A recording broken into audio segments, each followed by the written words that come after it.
I'm excited, everyone. My guest today is Harlan Schillinger. He is the grandfather. I refer to him affectionately as the godfather of legal marketing, but he pointed out to me the grandfather of legal marketing. This is going to be fun. We're going to be going live on Clubhouse in a couple of minutes and then broadcasting across all of our socials, whether it's Twitter, Facebook, LinkedIn, YouTube, my blog, and all the other socials in between. My guest today is Harlan Schillinger, a dear friend of mine, the grandfather of legal marketing. That's my guest today, and we're going to start the room up in Clubhouse, which is an audio-only platform. I am just loving this platform. It's so much fun. Hey, Natalie, it's good to see you. Sienna, good to see you. This is going to be fun. Ashley, good to see you too. We are broadcasting live across all the socials. Ashley, following up on something that you messaged me about the other day, I'm actually improving the audio. It's going to be super easy. So moving forward next week, I think the audio quality when I'm broadcasting from Clubhouse is going to be great. Right now, we are sitting tight for Harlan to join us. I think this is his first Clubhouse room, everyone. He's been doing legal marketing for 40, maybe 50 years. Amazing story. And frankly, some just fantastic tips that we can all put to use moving forward in 2021. Hey, Mo, good to see you. Made my day starting my Thursday morning off with you on live video, my friend. Everyone tap and follow Morris. He is doing really cool things on social media. He's doing social media the right way.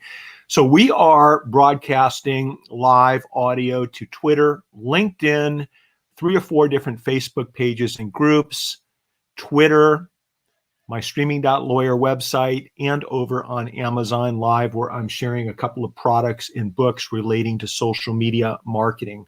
Once Harlan joins me here on stage, he's new to Clubhouse. We will dive right in with having him share some gems that will allow us to all effectively move forward with social media. And there he is. Harlan, it's good to see you. How you hanging in there, my friend? I am doing fantastic. I have an announcement to make. I want to hear your announcement. Go for it. I'm on Clubhouse. And you got me there.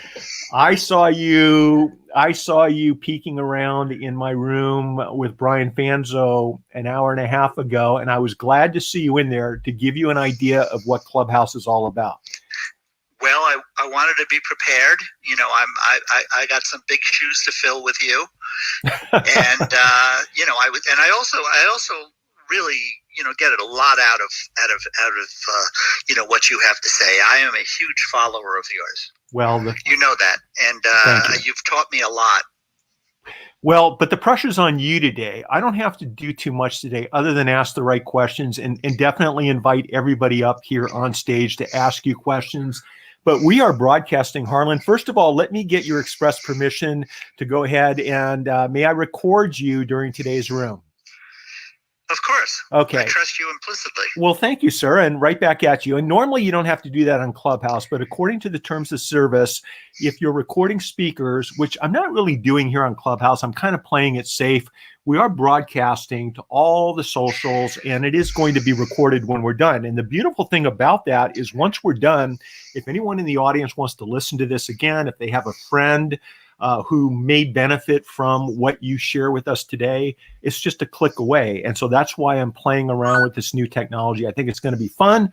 I think everyone's going to enjoy it. And Harlan, you know, I introduced you as the godfather of legal marketing, but you pointed out actually the grandfather, the motorcycle riding grandfather of legal marketing. Talk to us a little bit about your legal marketing history, what got you interested in legal marketing, how long you've been doing it, and then we'll dive in with some specific questions moving forward in 21. But I want everybody to know your background. Well, I'd really rather talk about, you know, bringing value to the table and helping people with their practices than talking about myself. We will, so but I want to give us some context. Here. Context, my friend. Well, back in 1977, my company we were involved with producing syndicated television commercials for upper-end retail. And I stumbled into the legal category. We produced a series of legal commercials without a client, of course. And in 1979, we went out and peddled them and came back with a lot of clients. I wasn't involved in the airtime. We were making television commercials, and changing a portion of them so that they look like, spots you can go back to back with a national spot. So I really got into it, in 1977. And for that reason, with all the gray hairs that I've accumulated, people kept calling me the grandfather, the grandfather, the grandfather. So I had to put, so I guess I just fell into it. I don't know if it's a good thing or a bad thing. I happen to love being a grandfather, to my granddaughter Monroe. But it kind of, I guess I'm just one of the older guys in the business. I've been at it for a very long time. I merged my business with Network Affiliates in 1984, moved to Denver.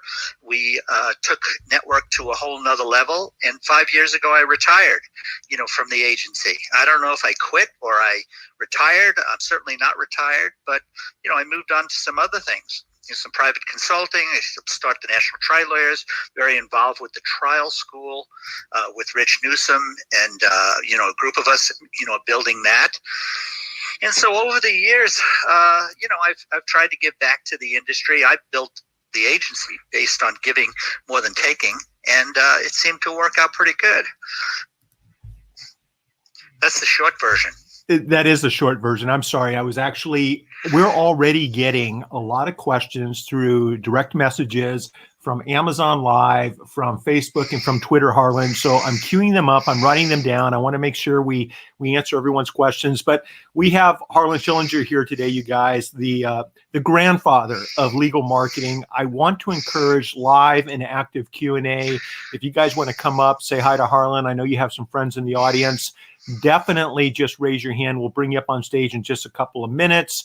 And also, if you know some lawyers in your life who may benefit from some of the tips that Harlan will be sharing with us moving forward in today's Clubhouse room, definitely use a little plus button at the bottom of your phone. Bring in some friends, use the share button on social media and get some lawyers in here that maybe could use a little bit of help when it comes to marketing and branding. Also, I want to encourage everybody, tap on the profile picture of everybody here in the room, connect with them here on Clubhouse, also drop down to the bottom of their profile description.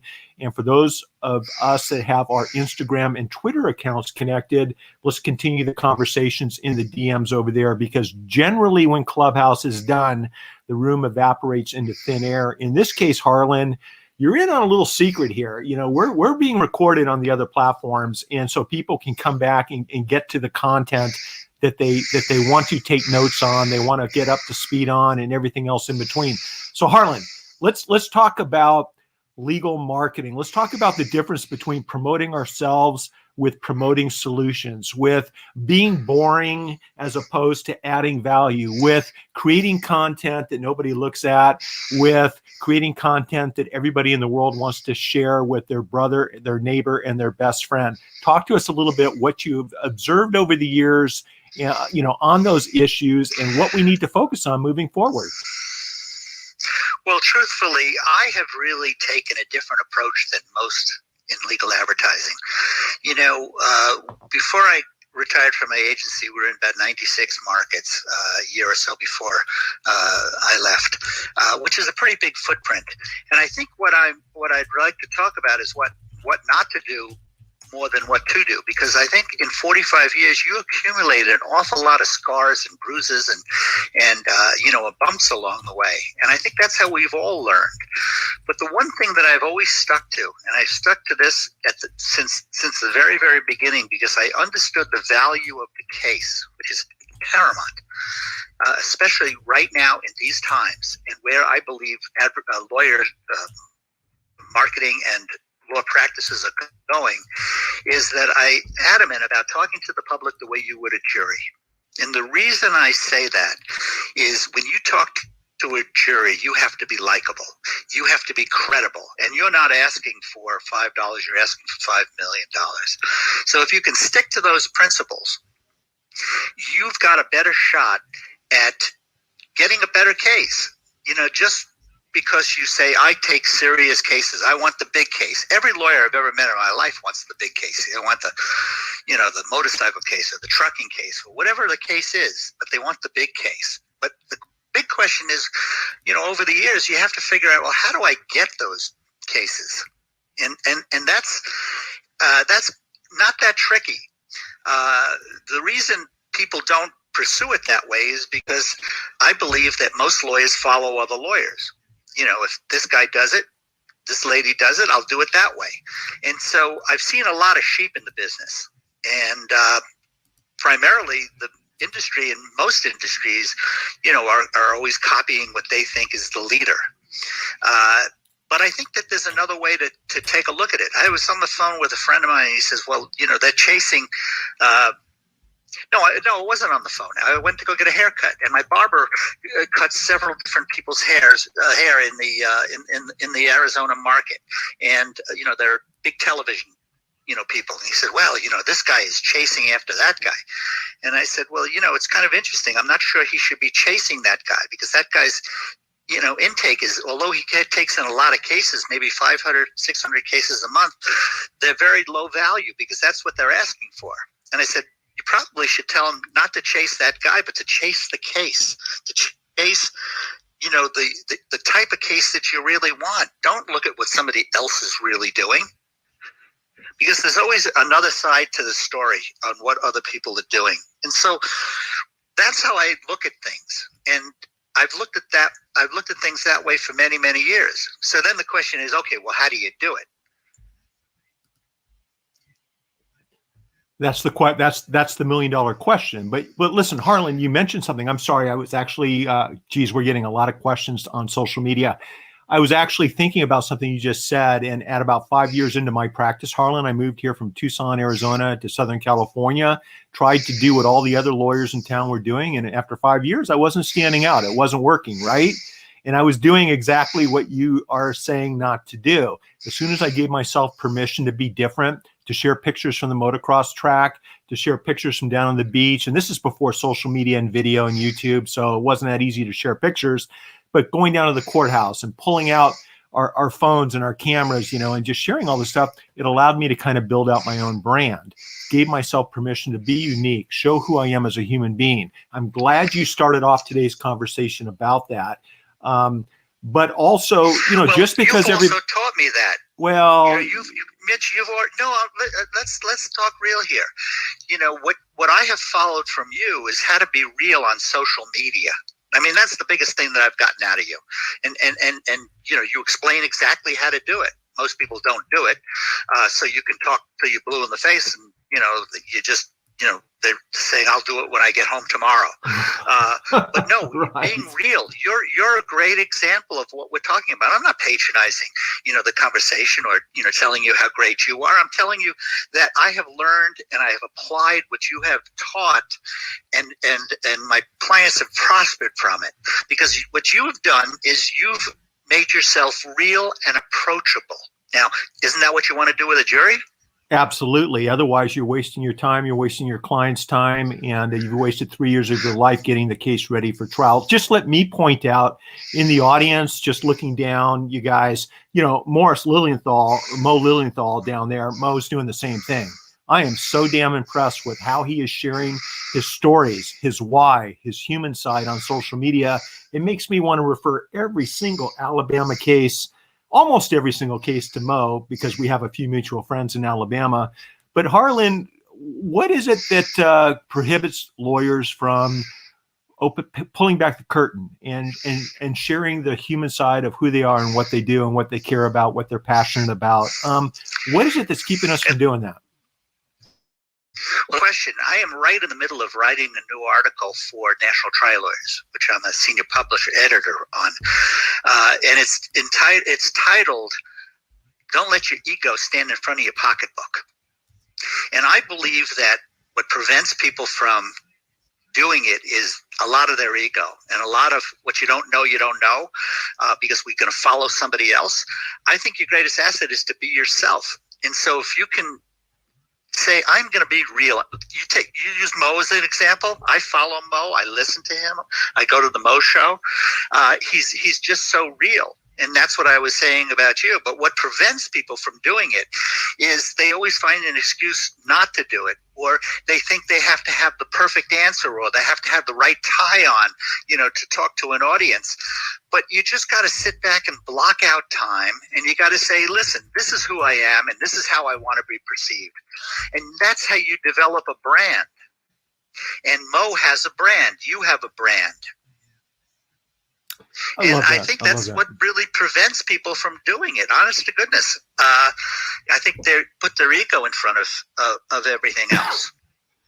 Yeah, certainly putting it in front of their pocketbook. Well, what's interesting is we're not taught to do this in high school, college, or law school. And you were in a room earlier today. I was with Brian Fanzo, who's been a longtime friend of mine, and talk about somebody that's just totally gotten comfortable with and dived into who he is as a human being, and then taking that and 10x'd it from the stage in 90 plus countries around the world as a keynote speaker. I wish more lawyers were doing that, Harlan.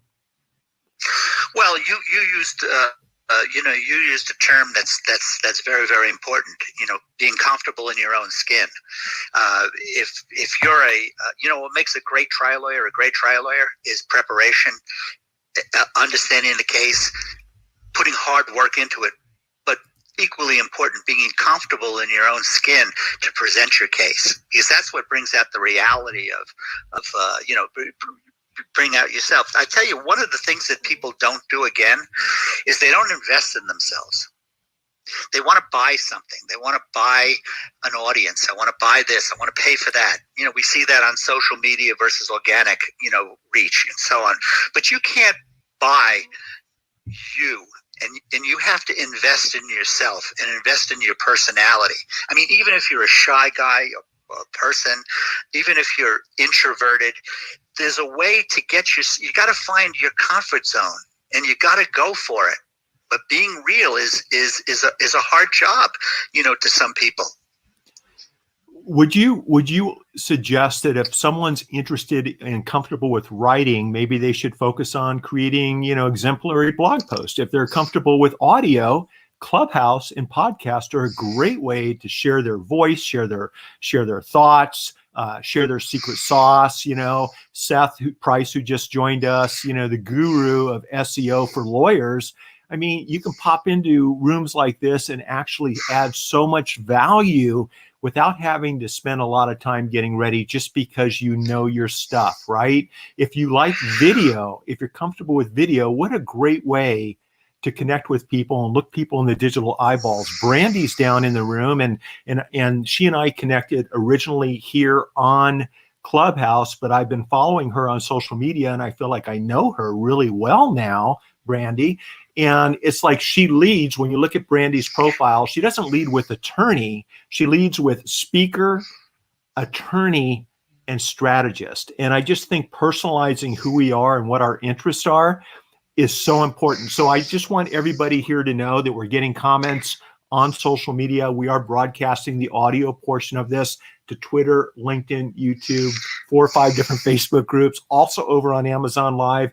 Harlan, the question I've got here is, are there any, and I'm paraphrasing 2 specific questions, moving forward in 2021, based upon what we've all been through this past year, are there any major pivots, any major changes you recommend lawyers make when it comes to their social media and digital marketing, branding, or relationship building efforts? What are your thoughts about that? Great question. Well, social media is not going away. It's building and building and building, and it allows you to humanize yourself. But I also want to inject in the fact that, yes, you find your comfort zone, but where you're going to excel and where you're going to grow is getting out of that comfort zone, and then finding, people that can help you, deliver your message. If you're not comfortable, hypothetically, going on social media and doing a video like you suggest, find a way and find your comfort zone. There's a way to discover yourself. There's a way to broadcast yourself. I'm a firm believer in, and you really reinforce this more than you know of newsjacking. Let's say you're an introverted attorney, and you're really a camera shy. Find a way to get that message out without your face on like with Clubhouse. We're not visual here; it's all audio. But you have to push that comfort zone. Newsjacking is a great tool because it takes you, it helps you with your comfort zone. You're not making stuff up. You're commenting on a news article or a story or something, and that's what I call the crutch. Now, I don't mean it in a crutch in a bad way. It's a crutch in a good way. When you walk out of the doctor with a broken leg and he gives you a crutch, you could look at that as a positive. He gives it to you because he helps you walk forward. And finding those little tools to get out of your comfort zone or to help if you're not a good speaker, invest in a speaking course. Go to Dale Carnegie. Dale Carnegie turned my life around on stage. You gotta sit down and say, okay, this is my weakness. This is what I'm not comfortable. But if I could learn how to do something, would I be more comfortable? Opposed to doing nothing because you say, well, I don't like to do that. So I hope I'm answering your question. What I'm really trying to do is push the audience to think outside the box, or better yet, think inside the box. Look at what you have. If you want a big business, if you want a brand, you've got to work at that brand. Now, you could buy the brand, or you could develop the brand. Well, developing the brand is you being part of the brand. You doing, being involved in social. So I do buy into you finding your comfort level, but you have to look for that comfort level. You got to push yourself to find that comfort level. Otherwise, you're stagnant. Well, Harlan, the thing is I have a feeling, and maybe you can share some rough numbers. You've been involved in some pretty expensive advertising campaigns for big major law firms over the years. I mean, what type of numbers are we looking at top end? I'm just curious because I have a follow-up comment to that. Well, when I was working with Lerner and Rowe, for a number of years, Glenn is a friend of mine, and he's got a terrific business. He spends somewhere between 25 and 28 million a year on advertising. He takes in about 1,850 cases a month. I mean, those are staggering numbers. Right. They're not all big cases. I mean, I'm not going to get into the value of each of his cases and such. He gets what he asks for, and he's got a terrific business. I have another friend, that's a trucking attorney that without getting into his numbers too much, he has 14 people that he works for. He has $1 million budget, and he's taking 3 to 4 trucking cases in a month. Now that's almost unprecedented, right? Commercial vehicle cases and another 30, serious accident cases. So it's a completely different approach. Not on television. It's all done on the internet, primarily social media. And so those are, two completely opposite practices. Right, exactly. And I hope Seth's handling the social media aspect of that particular firm. Seth, I've got my fingers crossed for you, buddy, who's down in the audience. Seth Price, Blue Shark, does a great job, you guys, with online social media marketing. Harlan, the reason I brought that up is that you and I both know firms that are literally spending millions of dollars, if not a year. Some of them are spending millions of dollars a month on their marketing and advertising. And for the small companies, for small firms like ours, that's just not realistic. We were up in the tens of thousands back in the day, and before social media, before the internet. And one of the reasons you see me spending so much time doing what I'm doing here on social is, honestly, 99.99% of it doesn't cost me a penny. Like, I really appreciate the value of doing what I'm doing, and that's why I want other lawyers to embrace the relationship building opportunity, the 24/7 global opportunity to build your brand and bring in referrals from all over the world for literally zero, and you can go that route. You can get Seth's company involved and do some SEO stuff and paid advertising and marketing. It kind of depends on what your end game is. But one of the reasons, Harlan, you see me so heavy duty into what I'm doing. And I love it because I get to meet people. That's my favorite part, is that I'm not spending tens of $1,000s a month like Lisa and I did back in the day. It was crazy, right? Multiple yellow page ads. Remember those full page spreads back in the day? Oh yeah. Well, listen, you listen. I've come more onto your side than the big guy side. I mean, look, I built an agency, that we build, I don't know, 50, 60 million a year with 96 markets and so on, and, huge spenders, and built, mega practices. Seriously, big, huge practices, whether it's a Jacoby and Myers or, a Cochran brand or, whatever. And I've gone to the other side, really. Yeah. I'm really focused on your type of a practice or your type of an approach. When I talk about the trucking, the trucking lawyer, in Indianapolis, I'm so attracted to not the big spenders. I think that the industry is going in a different direction right now. I mean, you talk about, these big spenders and such, are they really giving the quality service that the client deserves?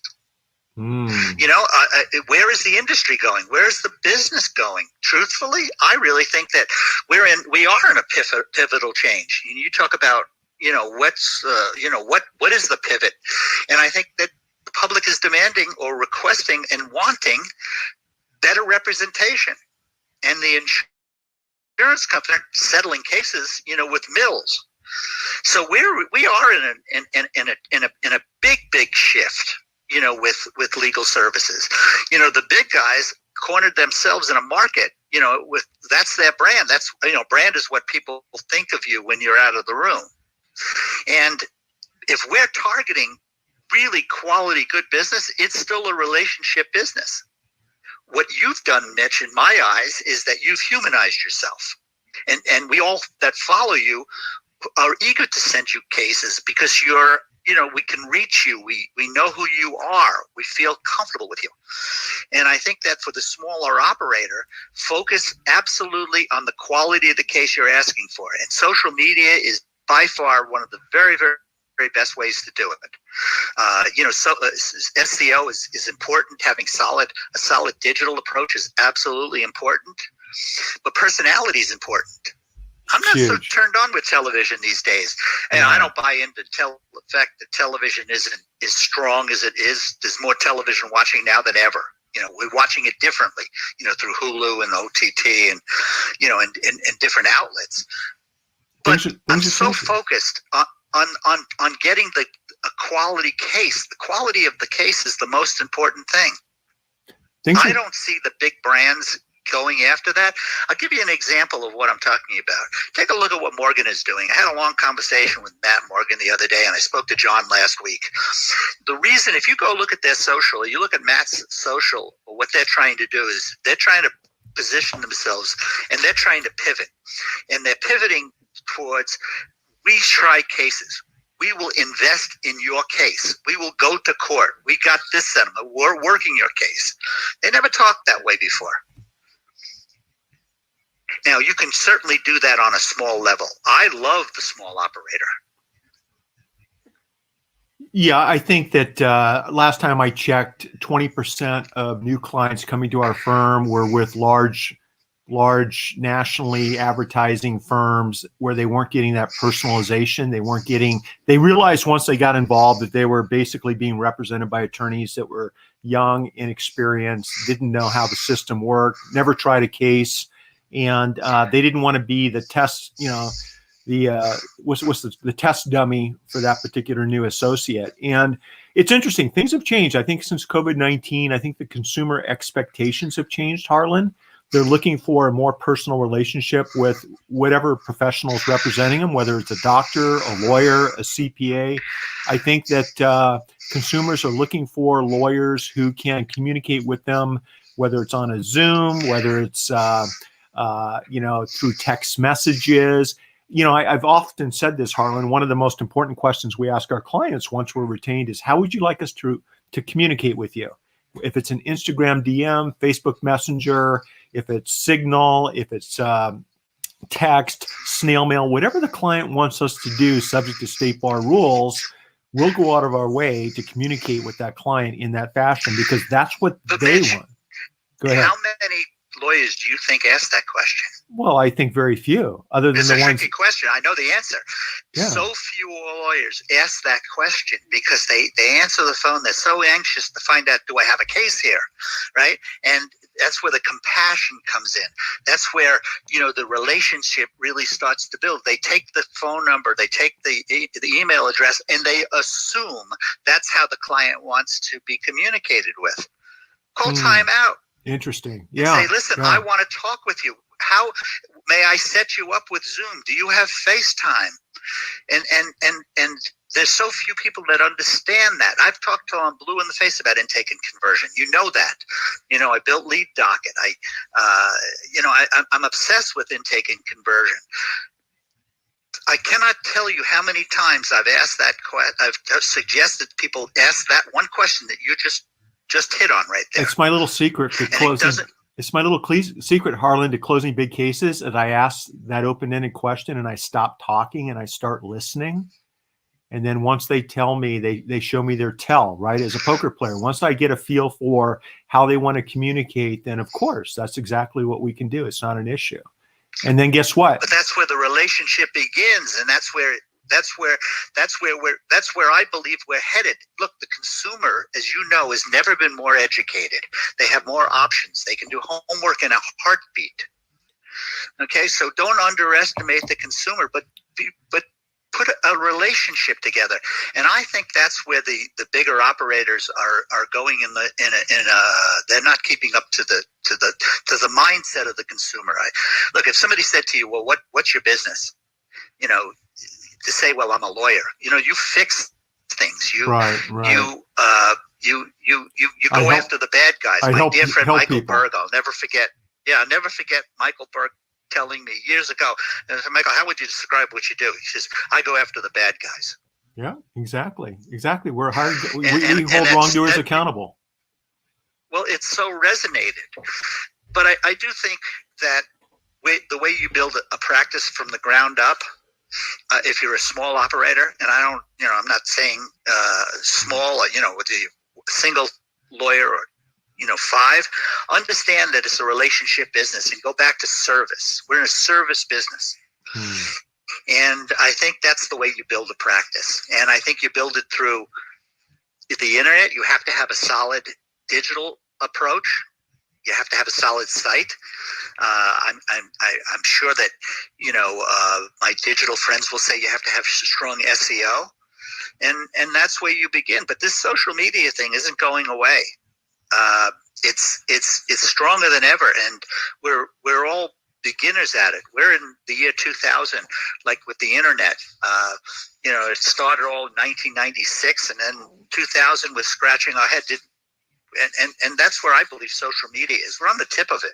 Well, look at Clubhouse right now. Look at all the amazing people in this room. And let me reset real quick. I've got Harlan Schillinger here, who's the grandfather. Sorry, you corrected me. The grandfather of legal marketing. And what I want to do is I want to invite, if you guys want to raise your hand and jump up on stage and ask Harlan questions, I want to give you guys a shout out, who you are, what you do across all the socials, because we are live streaming the audio across social media. And I've got a bunch of questions coming in, but I do want to give our Clubhouse audience the opportunity to raise their hand and jump up and say hi, but no pressure, you guys. If you want to be shy, we have people making dinner on the East Coast right now, and I get that. Hey, Harlan, what do you think about Clubhouse? What do you think about these audio-only platforms? We have Clubhouse, we have Twitter Spaces. I know Facebook, LinkedIn, Instagram are all rolling out this type of audio-only platform. What are your thoughts? Well, I think it's terrific. And the reason I think it's terrific is because it's easy to use, it's acceptable, it's growing, and it gives you a voice. And you make it easy for people, to do business with you. And the people that own Clubhouse or all of these platforms, the easier they make to use, the better off it is. But to reach a consumer, to have a voice, to have a platform, how bad can that be? It's awesome. Yeah, it's podcasts. They're broadcasting platforms, and so when I talked earlier about pushing yourself. You have to learn these things. And if you don't learn these things, hire somebody to teach you. And pick one that you feel comfortable, or you think that the worst thing you do is say, my audience doesn't use these. Because then you're prejudging something and you're making a mistake. Look, these platforms are growing because they're totally accepted by people. Yeah, I think especially right now with COVID-19, it allows us to connect on a human level. It doesn't matter how we look. It doesn't matter if we've combed our hair, we've taken a shower.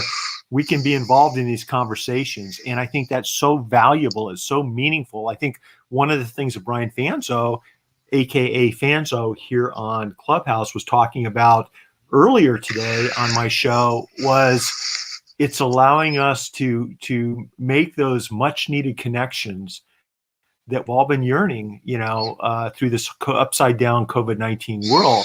As lawyers tapping into that reality, tapping into the human to human need for connections and communications, where people have questions, they need their questions answered. Clubhouse and other audio platforms allow us to do this. Harlan, one of the most successful rooms that I'll do on Clubhouse is I'll do coffee with a lawyer.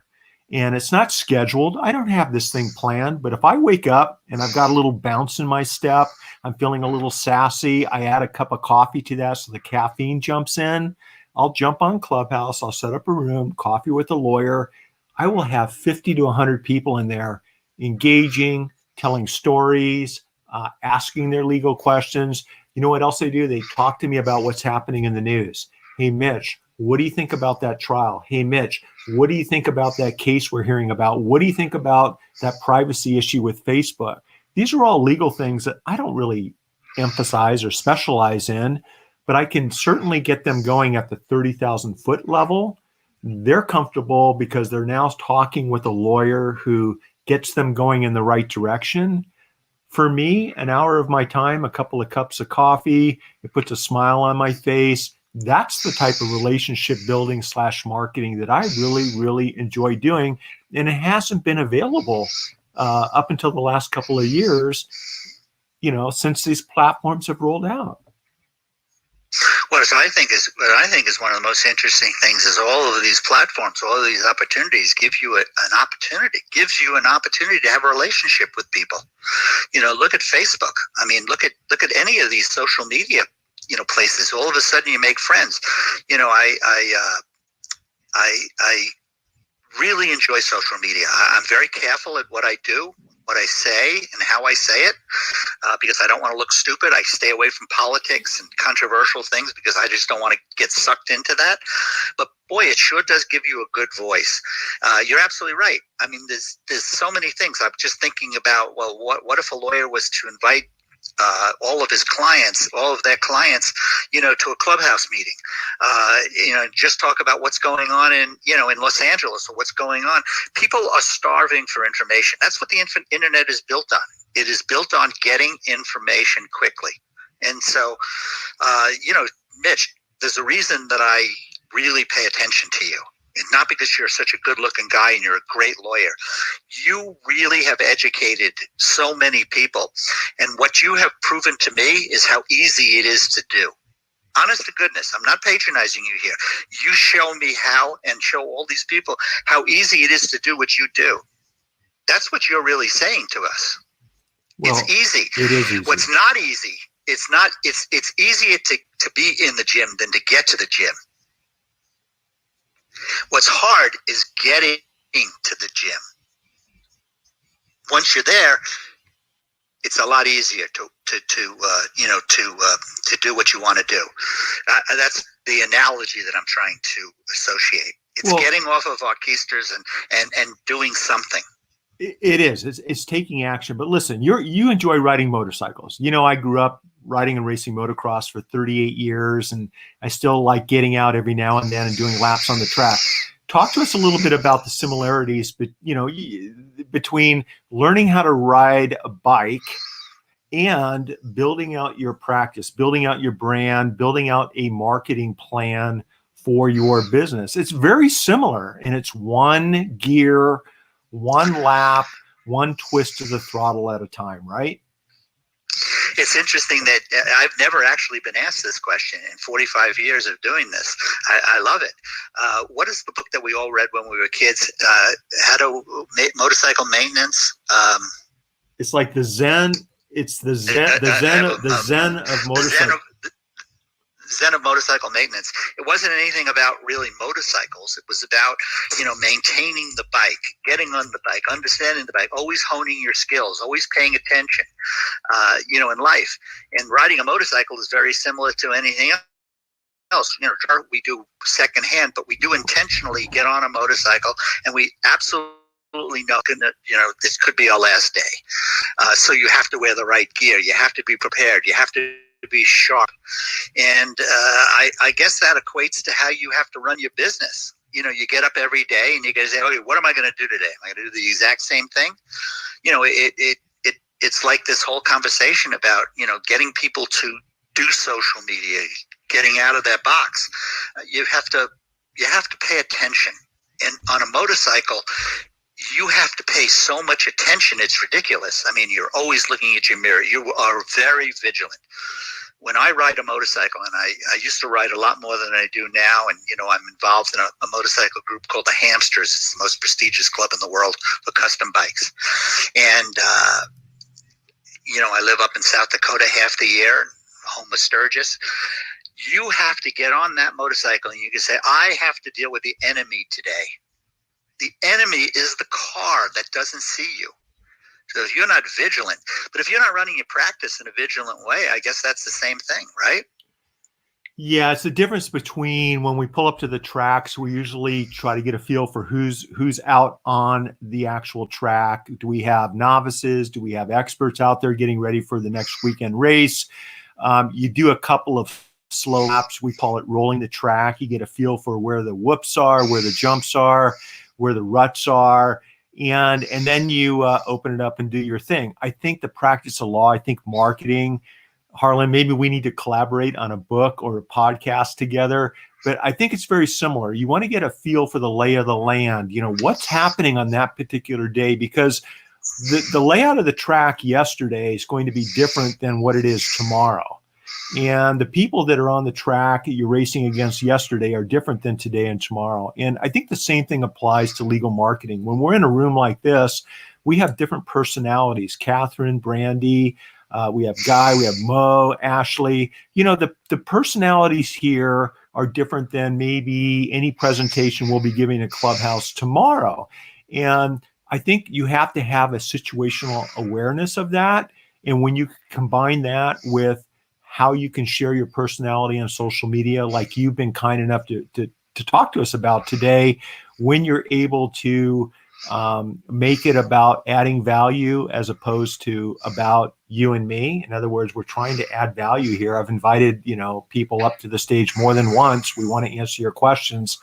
I think that's where you get not only the results out on the motocross track or for you riding your street bikes out on the highway, but I think also that's where professionals like lawyers can get the best results on social media. They're being real. They're being human. They're opening themselves up to an opportunity to build a very real relationship. And you and I both know you can bring in 500 cases a month to a law firm. If they're all $2,000 cases, it is what it is. If you bring in one case a month to that law firm, that's a $15 or $20 million case.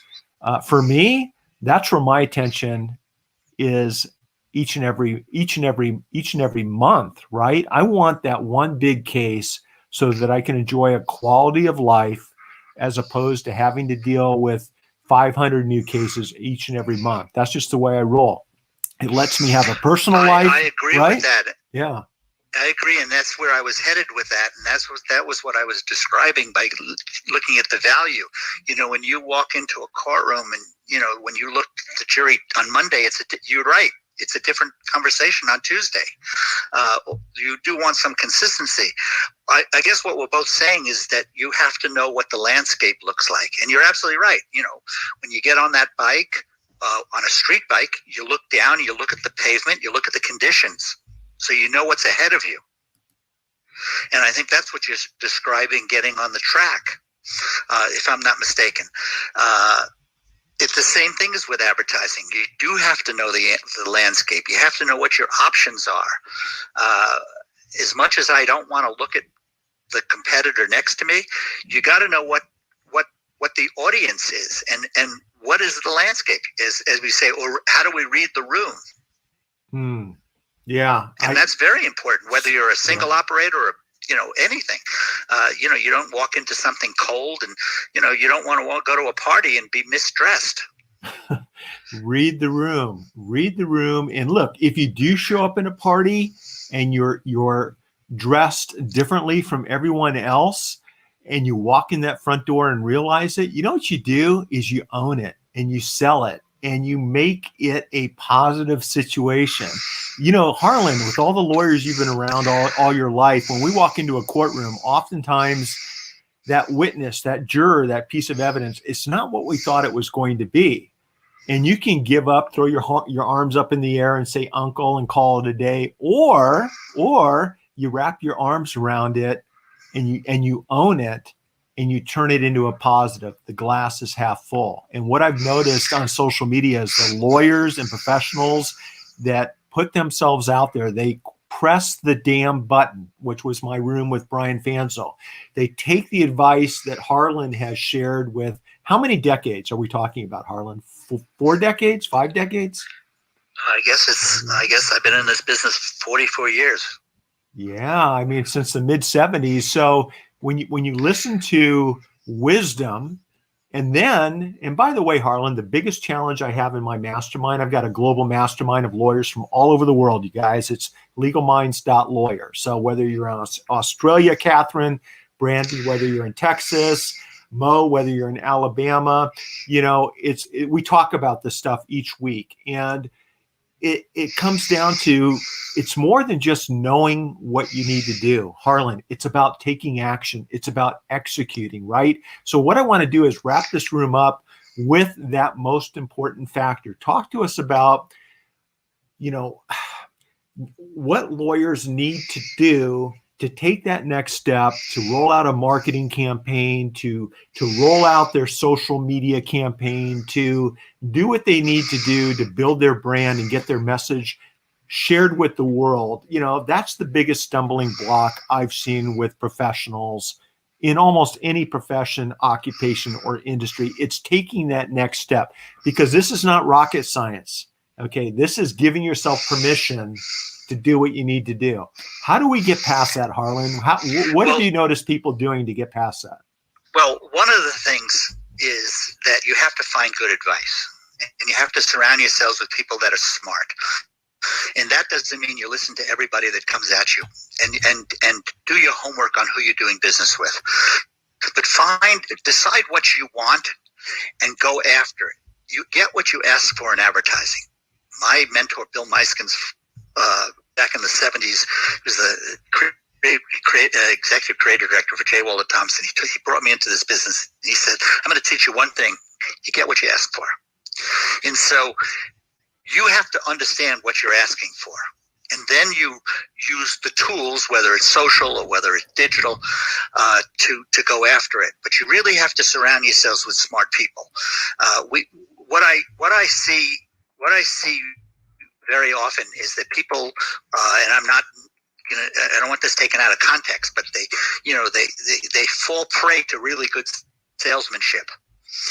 And I believe that it's an 80-20 rule. 20% of the vendors get 80% of the business, or they have 80% of the knowledge. Everybody's selling something, but you got to really, really dig in and do homework. And you got to find people that will help you, that your personalities match up, your goals match up, and your strategy of your comfort level of strategy. And you do have to figure out the money.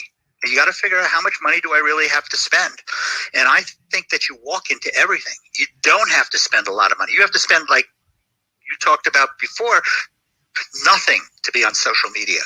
Although I would disagree, your time is worth a lot. I mean, Mitch, I can't.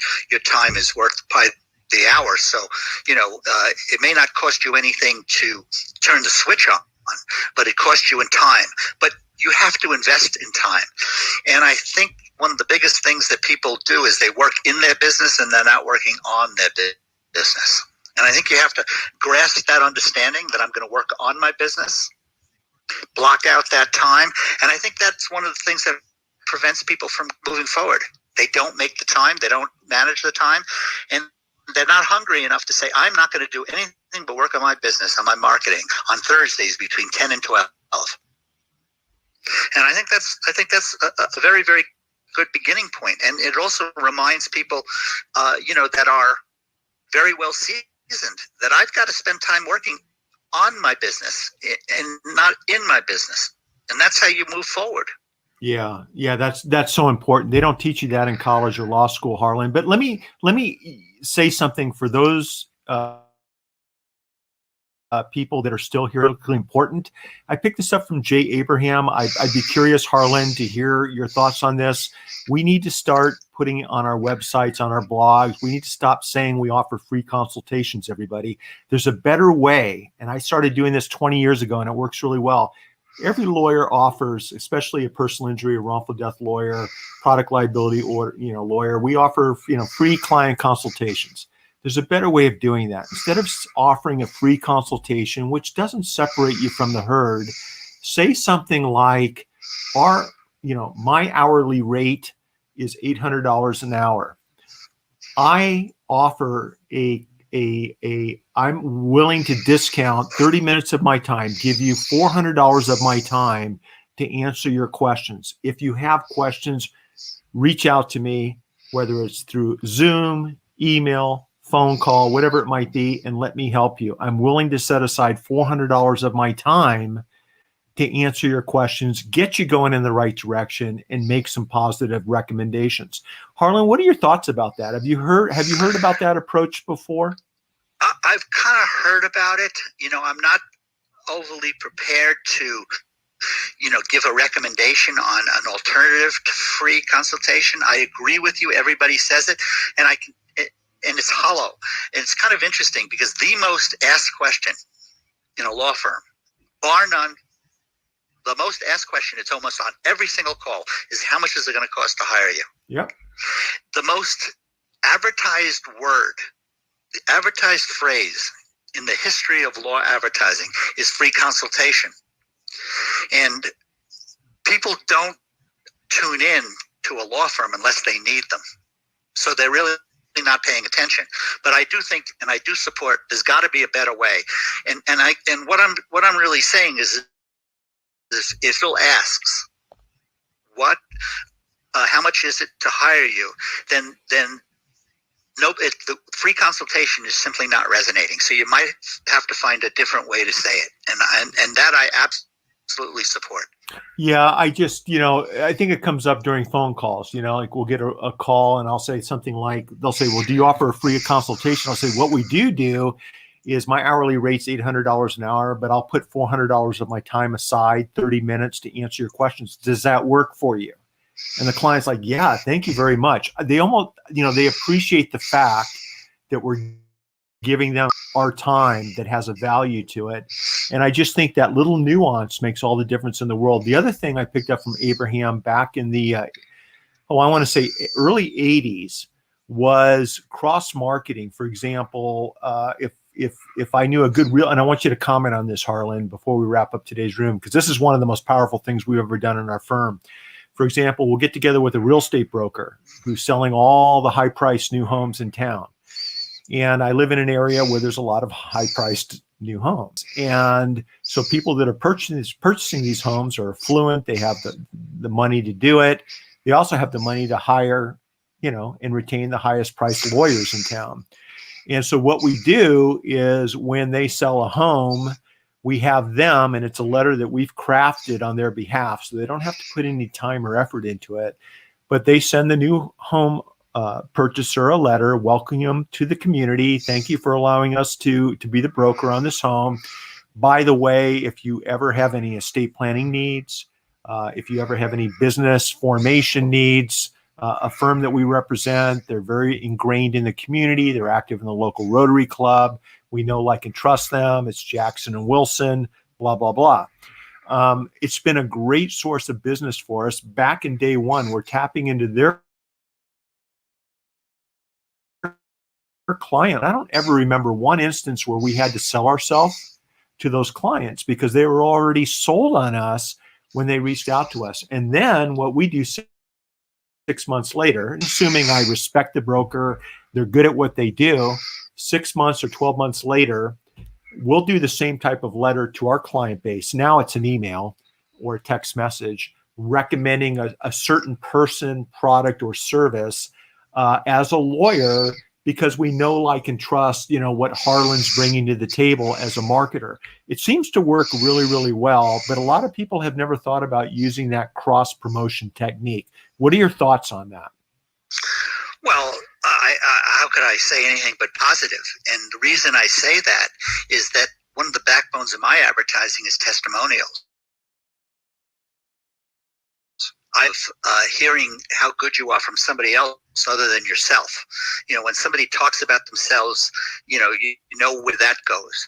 When somebody else talks about somebody, especially if it's really good, that holds a tremendous amount of credibility. And so what you're saying is you're leveraging the credibility of somebody else. It's always, my partner Patty says to me every single morning, she says to me, and this is the truth, so help me. She said, Harlan, today I want you to be interested, not interesting. And when somebody else talks about you, it's far more. And so what you're doing is you're leveraging that testimonial in essence. I mean, there's many, many ways of doing it. I think I just learned something from you today. Well, look, I learned it from Jay Abraham, and he's here. He's active here on Clubhouse, Harlan, which is kind of cool. And I've been wanting to get on stage with him and just thank him for that bit of advice. You're going to get a kick out of this. Now, think about the late 1980s when there was no internet as we know it, no social media. I remember for a blue-backed 400-page marketing book from Jay. And I probably read about it in the back of one of our legal or marketing magazines. And it really did change my life. It really did change how we started marketing our firm. So I wanted to share it with everybody that's here today, because I appreciate the fact that you guys are here. Some of the best rooms on Clubhouse are the most intimate rooms. And Harlan, just you and I being old school, you and I having been around the block a few times, knowing each other in real life, I have a big time appreciation of what you've done, the value you bring. And by the way, my friend, before we wrap up today's room, tell us a little bit about your organization with all the amazing trial lawyers. You have a conference that I think you put on hold this past year. What's going on with that? Why would lawyers want to get involved with that? And talk to us about the value that you bring to each and every practice associated with this organization. Well, the National Trial 12 years ago. We're in our 10th, 11th year of conference, and it's been amazing. It's an organization. I think there's 14,500 members, and it's a place that you can come to. Our summit actually is next week. It's in Miami. It's going to be live. Wait a minute. It's next week? Yeah, it's the 4th, 5th, and 6th of May. We pushed it off. It's generally in January. It's at the Lowe's Hotel. We're having the very first conference that's live. There'll be a lot of social protocol. And in fact, I have to tell you that our guest speaker is Sanjay Gupta. So, talk about timing. And we happen to have signed him up a year ago before the pandemic. So you talk about a ton on a speaker. There'll be tremendous social protocol, social distancing protocols and such, but it's going to be a live conference, a lot of outdoor activity. We urge everybody to come. Certainly, please be vaccinated. But it's an arena that you can come into, spend 3 days, not only pick up all of your CLEs for the year, but listen to some of the greatest trial lawyers and business people, that are going to bestow, our pearls of wisdom to help affect your practice. I love Kind that. I of love surprised you with the live event, huh? You certainly, well, I didn't realize it was coming up so soon. And I've messaged you on socialization. The reality, and I think for everybody here is we're all so darn busy and we get so many emails, so many offers, so many invitations. It's hard to keep track of everything that's going on. And I think, I think that's a fair statement. And with that in mind, when we circle back to marketing and branding, we need to keep that in mind. Our potential clients, our potential referral sources, they're busy. Time and attention is super important right now. And about Harlan, creating and focusing our marketing content on social media with that in mind. I mean, we're being inundated right now with offers, Zooms. Well, I think you have to weed through it, and you have to, be who you are. What social media allows you to be is real, and keep in mind the best investment that you can make in your practice is yourself. And I think you have to figure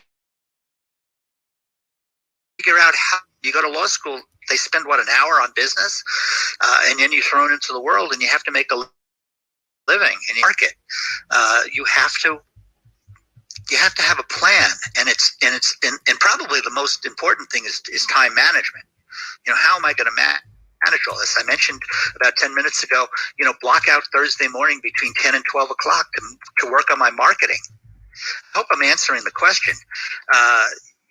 If you're going to build a practice, you got to work on your practice. And you also have to practice great law. I am absolutely convinced more now than ever. In fact, I don't take on a client unless they retake the oath of office that they took when they became a lawyer. I've never met a lawyer that has read it. That one paragraph, I will do this, and this for my client. If you just do that, you'll have a heck of a practice. I love that. But you have to.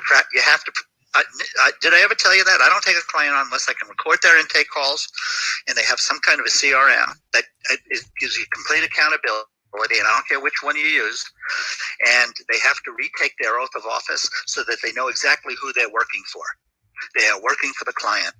And I think that we're going back to quality service. People are fed up with lousy representation. We're up to our eyeballs with bad plumbers. We're up to our eyeballs with all of this advertising that's false. And real works. Well, look, you're preaching to the choir, because I think that in today's world, especially for lawyers, we're just a tap and a swipe on a smartphone screen away from being fired, from being substituted out, or, and here's the part, because the glass is always half full in my life, or being retained.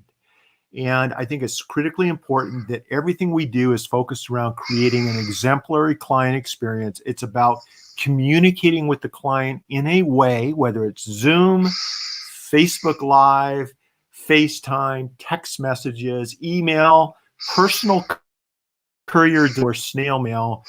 The way the client wants us to communicate with him or her is the way we need to do that. And the lawyers that understand that in today's world are the lawyers that are going to succeed. One reason, Harlan, I wanted to bring you on today is, number one, thank you for everything you've done to help the legal community over the last 4 or 5 decades, number one.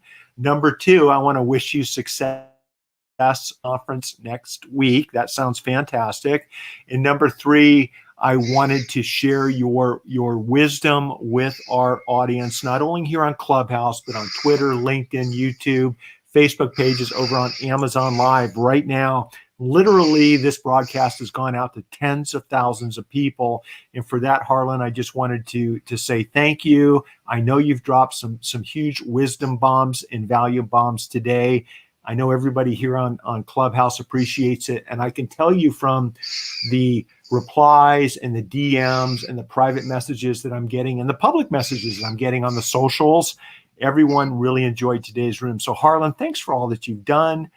Be safe on that motorcycle when you're out on our highways. I love seeing those pictures. I relate to them 100%. And I'm glad to see that you finally added your smile to your Clubhouse profile. Oh, you told me to do it. I follow you. Can I say one thing before we sign off? Absolutely, my friend. You said something that absolutely resonates. And I think that if I had to say one thing in all the time that we've talked, is understand your client's needs. And understanding what your client's needs is how to communicate with them. Most lawyers, almost all lawyers I've ever met, assume this is how they want to be communicated with, because that's convenient for the lawyer. Take time out of your, for a moment and just say, Mitch, what's the best way for me to communicate with you? It will make such a difference. You'll be very, very surprised. Change your intake papers and say stop. Ask this question. Pause. Stop everything. How can I communicate with you? Make the client feel important, because they are important. It's all about the client. It's not about the lawyer. And if lawyers could stop thinking that it's about them, they do much better in life. Harlan, I know you're quasi-retired, but I also know you're doing some limited consulting. If anyone here would like to, and by the way, when I say here, I'm talking about Clubhouse and on all my social media platforms, they're listening to the audio. If they'd like to connect with you, what's the best way for them to go about doing so? I got a little website that my publicist talked me into doing, harlanschillinger.com. I am far from retired. I will tell you that. I switched gears. I am putting in somewhere between 40 and 50 hours a week and loving it. I just have a whole different approach, and I work with a number of lawyers privately, and so I'm far from retired. You and I will never retire. No, we like what we do. I don't have time. What I can fit in a golf game. I can fit in a motorcycle ride.